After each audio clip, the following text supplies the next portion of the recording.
Welcome to Delightfully Dysfunctional, a podcast about navigating the emotions of the human condition and the challenges that come with it.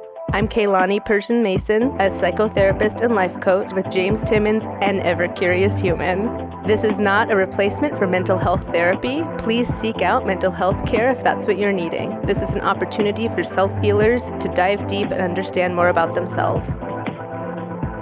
Welcome back to Delightfully Dysfunctional. I'm Kaylani, and today I am joined by Chelsea Rose. She is someone whose work sits at the powerful intersection of harm reduction, mental health, and psychedelic support.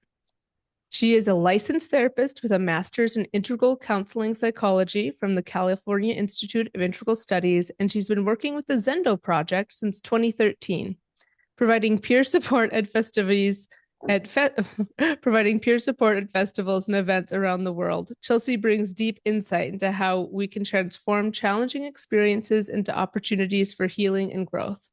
I'm so excited to dive into the conversation about the evolving role of harm reduction, psychedelic peer support, and how we can all become resourced, compassionate community members. Chelsea, welcome to the show. Thank you. So I'd love to know a little bit more about you and how you first became interested in psychedelic work. Yeah. Well, it actually goes back to high school. I grew up in Montana and there wasn't a lot to do. So teenagers got into mischief there. And for me, as a high school student, that included exploring psychedelics. So it started pretty early for me. And I think, right off the bat, what was apparent to me was that there was something more going on than, was talked about in my home growing up. And I think what I noticed is how much exploring psychedelics at that age connected me to my friends, which is such an important age to be connected to friends. And so I think those were the two initial things that I was like, this is interesting. There's more going on here. And it just brought these deep friendships into my life. And so having those both be so valuable to me, it really started me down the path of being curious about psychedelics. And so psychedelics really have been part of my life for such a long time. And in fact, I have a hard time really even imagining what my life would be like had that never, been something that crossed my path. And so it really just went from there, honestly. And, as I went to college and I went to UCLA, I moved to Los Angeles, I got my education there. I was connected to a group of friends in Los Angeles who are burners, and, Burning Man really has a quite psychedelic culture around it. So that also really emphasized my interest in psychedelics. And a friend at the time was a therapist, and I was getting my undergrad in psychology. And so I was really interested in pursuing a master's in psychology. And she told me about the California Institute of Integral Studies, which is where I ended up getting my master's in 2012. But that program also, there was this openness to, how psychedelics can shape consciousness. And so again, it just, it started young and then just progressed from there naturally. It wasn't something I was necessarily looking for, but kind of came on my path and has been part of my path for a long time. Yeah, it seems like it really blended into the perfect career and position for you at the Zendo Project. Yeah. Yeah, Yeah. that's wonderful. Out of curiosity, where in Montana did you grow up? Missoula. Okay, I go to Missoula many a time and have good friends there. Yeah. It was such a wonderful place to grow up. Really Yeah. so lucky. Yeah. So Yes, it's beautiful. beautiful. If no one has been, you need to go. Yeah. Yeah. Absolutely. Totally agree. Yeah. So for those who don't know what the Zendo Project is, can you give us your elevator speech? Tell us a little bit more about the Zendo Project does. Yeah, absolutely. So the Zendo Project is a peer support and harm reduction organization. So I can say more about what that means and what that looks like for us. So specifically at our organization, what we do is we take sanctuary services out to large events like Burning Man. And we work with medical and rangers to essentially provide a sanctuary or a space for psychological safety where folks can come in if they're feeling overwhelmed, if they just need emotional support, or if they've taken a substance and they're having a difficult or complex time and they need support. So that's one component of what we do, is to take these care services out to events to provide psychedelic care and emotional support to event participants. And then additionally, as a result of the work that we've been doing for so many years, we've really developed such a deep understanding of what happens in non-ordinary states and how you can work with non-ordinary states. And so we have developed a whole education department. We offer what we call our SIT course, which is sitting and integration training. It's a 12-hour course that's open to the public, open to anybody. And then we're working on other educational programs. We have a really exciting new one we're doing this year where we are building a training for crisis workers working in emergency settings to help them build the skill set of how to work with folks in non-ordinary states. And when I say non-ordinary states, a non-ordinary state could be caused by a substance, but it could also be caused by grief or depression or anxiety. And there's really a myriad of ways that one might find themselves in a non-ordinary state. And so we've really built a program that helps people to learn the skills needed to support people who are going through a difficult time in its many forms. Yeah, a lot of support and advocacy Yeah, and definitely. education. Right. Mm-hmm. Yeah, and we're a nonprofit. We were a department of the Multidisciplinary Association for Psychedelic Studies, often called MAPS, for a decade. And then we separated from MAPS in 2023 and became our own nonprofit. So it's been a really exciting time for us, because with MAPS's support, we've really been able to build our own foundations and focus really on our mission, which is to provide psychedelic care and to train people on how they can help people going through difficult experiences. Right. What might be an example of what a Zendo volunteer might encounter when trying to support someone who might be having a challenging psychedelic experience? Yeah. Really challenging experiences can look so many different ways. It can be emotionally challenging, physically challenging. Perception can be different. So, perceptual changes.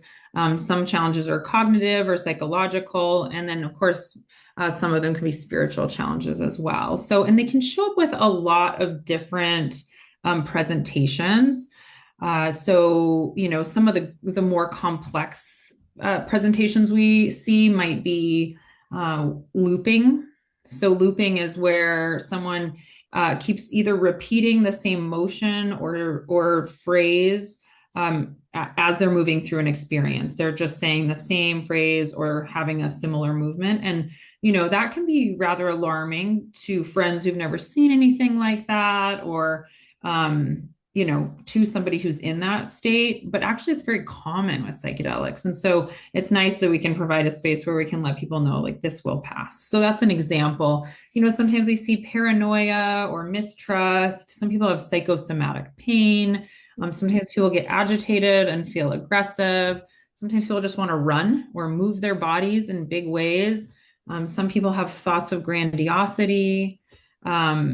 All kinds of repressed memories can arise. It's really, it can, of course, depend on the person, and it can look so many different ways. Yeah, it really sounds like a Zendo Project volunteer has to very much be on their toes and have some good tools in their toolbox. Yeah, yeah, absolutely. And every time we take Zendo to an event, volunteers get an extensive training beforehand. And then, our SIT course even goes beyond that and really builds out more nuanced skill sets. But the great thing about being in the Zendo is that you're there with a team. And so you're never alone in navigating something challenging. We have many layers of support. We have coordinators, supervisors, shift leads. And if something's really tricky, you always have somebody there to support you in providing the care that's needed. Right, right. And this kind of was woven into some of the things you've already shared, but how would you differentiate a bad trip from a challenging but meaningful experience? Yeah, yeah. I kind of liken this question to like the idea of a bad emotion versus a good emotion. Really, ultimately, there are no bad emotions per se, but certainly emotions can be difficult to navigate. And to get through those experiences, often it can make such a difference to just have the presence and care of another person. And that when we come out of the other side of a difficult experience, often we find that we've gained some valuable insight or some deeper understanding of ourselves, and so I think, it's kind of, it's easy for us to get in black and white thinking. And certainly when things are difficult, we can associate that with being bad. But we really try to kind of differentiate the two. And I think sometimes we even like the word complex trip. And Mm-hmm. and interestingly, sometimes it'll appear that someone's having a really bad time. Like it'll look like they're not enjoying themselves, and then Right. later we'll find out that they were. So it's also really hard to assume what someone's inner experience is. Mhm. And that's to say bad experiences certainly can happen. And I think of those more as the ones where someone might be coming in harm's way, or they're going to end up in a situation where themselves or others are not safe as a result of what's happening. But in terms of emotions and emotions arising, I really kind of try to just think of those as more complex or difficult, and that there may also be benefit within that experience.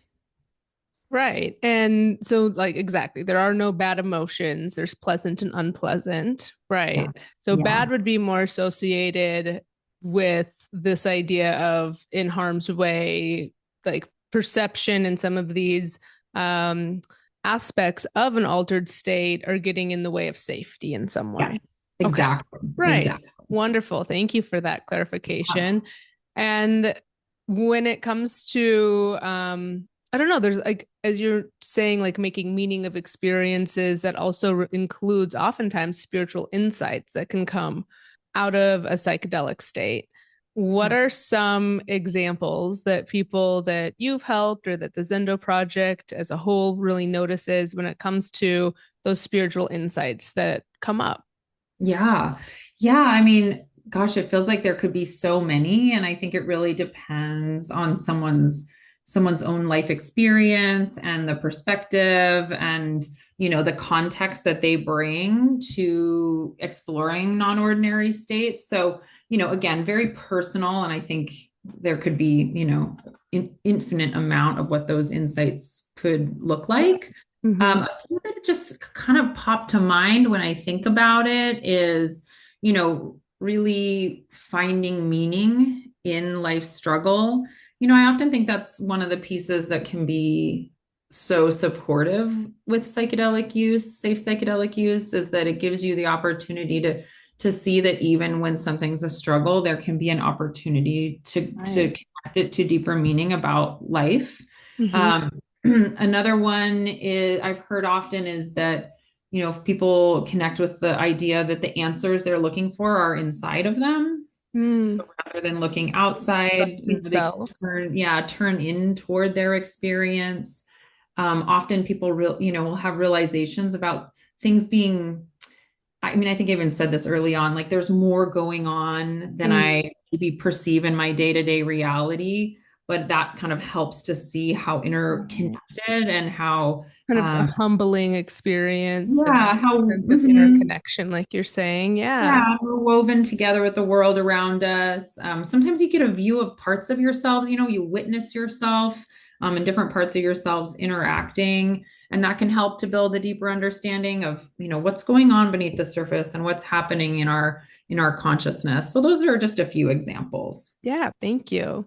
Mhm. And you've been with the Zendo Project, like you've mentioned, since 2013. So, what are some of the biggest shifts that you've witnessed in psychedelic culture and public perception since then? Because there's been a lot of change. Yeah, yeah, there really, really has. I would say in our early years as the Zendo Project, we, even at Burning Man, we wouldn't say psychedelic care, or we wouldn't say psychedelic peer support. We would say peer support, emotional care. And that's changed so much that nowadays at Burning Man, people know exactly what we're there for, and we can put psychedelics in our messaging. So even just in that decade of time, I really saw that there was things have opened up, people's minds have opened up, interest has opened up. I mean, there's so much more going on in the mainstream about psychedelics. So I think there's especially around its healing potential. And I think, every human being can relate with struggle. And the need for healing or the need to overcome challenges. And I think psychedelics really speak to that with people. And so I think the more that that message has gotten out there, the more interest, and I think it's a total bipartisan issue. I mean, everybody deals with struggle, Right. everybody deals with suffering. And so I think when there's potentially an opportunity for healing in this way, people really, their ears open up. And so I think that's just really gained a lot of momentum over this last decade. And you can really see that across the news, across our culture, and even, like I said, with Zendo in terms of the openness to the type of work that we do. Right. It's an exciting time to be in this field with all of the realizations that others are kind of coming online and understanding. Yeah, definitely. Definitely. What kind of, if someone were interested in becoming a Zendo volunteer, what kind of training or preparation is needed? Yeah. Yeah. So if folks are interested in taking our extended SIT course, our 12-hour course, which folks can find on our website, then that would essentially be a component of the training that would waive you from having to take our 4-hour required training. So every volunteer gets a free 4-hour training, and it's essentially the foundations of our principle. We have 4 principles. So it's the foundation of our principles, how to work with difficult experiences, how to work with complex emotions. And then each volunteer will have like a set role. So there's different roles within the Zendo. And so then you'll get training on how to perform that specific role. And then within the event itself, like I said, there's a lot of teamwork and collaboration that goes on in the Zendo. So then you're actively able to consult and learn throughout the process of being at the event and being a volunteer. Right. And um, is the events that Zendo supports, are they happening across the country, across the world? How far does Zendo's outreach extend? Yeah, that's a great question. This is one of the tricky pieces for us, especially because we're in this transition that we're in right now, where, we're really working to get our foundations in place, and our sustainability as a nonprofit. So events, have been a place that we've spent quite a bit of our funding. And so now we're really looking at the sustainability of that. And so right now, I think on average, we're doing only about 3 events a year. Burning Man has been our biggest event I mean, we have 400 volunteers volunteer with us at Burning Man for over a decade. And actually, this year, we aren't going to be running Zendos on the playa. So that's a really big change for us. And it really changes the accessibility of being able to get in and do our services this year. But we are in the process of collaborating with Burning Man. It looks like hopefully they'll be putting an interim service in place this year. And then they've asked us to support with volunteer recruitment. So if that happens, then there still will be opportunities for folks to volunteer at Burning Man this year. We have the intention of being back there next year. So Burning Man is great in that regard. 400 volunteers gives, if people can get to Burning Man and they want to apply to volunteer, the chances of getting accepted as a volunteer are very high. And then we are just working toward expanding towards some larger mainstream events. And so right now we're just in the negotiation phase of that. So I can't even really speak to whether those events will happen this year. We will be at Psychedelic Science 2025. And then sometimes we'll do smaller events. We may have a couple small events in July. But what I tell people is sometimes we don't even know we're doing an event until 2 months in advance. And so the best way to stay tuned about a potential opportunity for volunteering at an event is to sign up for our newsletter on our website. And that way you'll get all the updates on trainings we're offering, volunteer opportunities, and all of that. And then, as we grow and change through this phase, we're really thinking about how do we support other harm reduction organizations who want to do this work to build these services? Because even as a fairly we're a small nonprofit, but we have a pretty large crew and fairly strong resources, especially Yeah. after a decade, that even we're limited on how many events we can get to. So really, the more people that are setting up these kind of services, the better. And so we're going to be working on a consultation and mentorship program for other organizations as well. Wonderful. How exciting. A lot of cool things that Zendo has in the works. Yeah. And I think that what I've been learning is that the Zendo Project, these are the ways they're making an impact, but there's really a larger vision. There's this vision of a world where communities are resourced and engaged in supporting altered states, understanding them, educated on them. Tell me if you can like color in the picture a bit more, like what would that look like in practice? What are some like ideas that you have or that the Zendo project has in and what that could look like? Yeah. Yeah, I love that question. So I think one big piece of that picture is that these kind of services, so sanctuary services, mental health services, really become a standard of care at events because events are incredibly overwhelming, overstimulating places. And so rather than just having security and medical, really building in the norm and the standard that there is a sanctuary or a mental health component to first response at events. I think long term, when we think ahead to what would the ideal care at events look like, that this would be absolutely there in all instances because people really do need it. And it makes such a difference to go to an event and know, hey, if something goes wrong, I know I have somewhere I can go. And even though they may never utilize that service, just knowing it's there, we hear that over and over that it can be just so impactful and really create an additional sense of safety in that environment. So that's one piece. The other piece is just for this skill set to be widely available. And I'd be happy to share with you our four principles if you're interested in Yeah. hearing those. But, you know, the skill set is really, it's very applicable. And it's really about not doing anything instead of doing something. And I think that can be a really helpful reminder for people because we're such a do culture.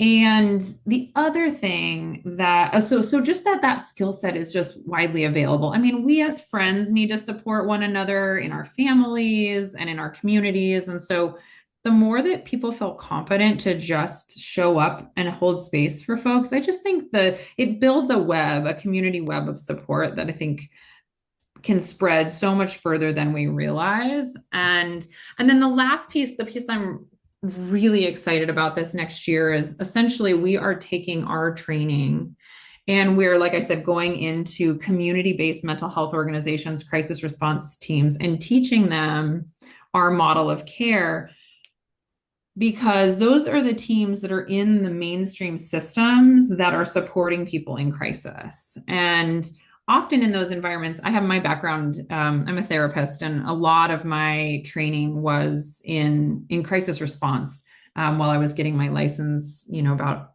gosh, I want to say like 5 or 6 years ago. Was when I switched over to Zendo full time. But prior to that, I had been working in crisis response and running our local crisis team.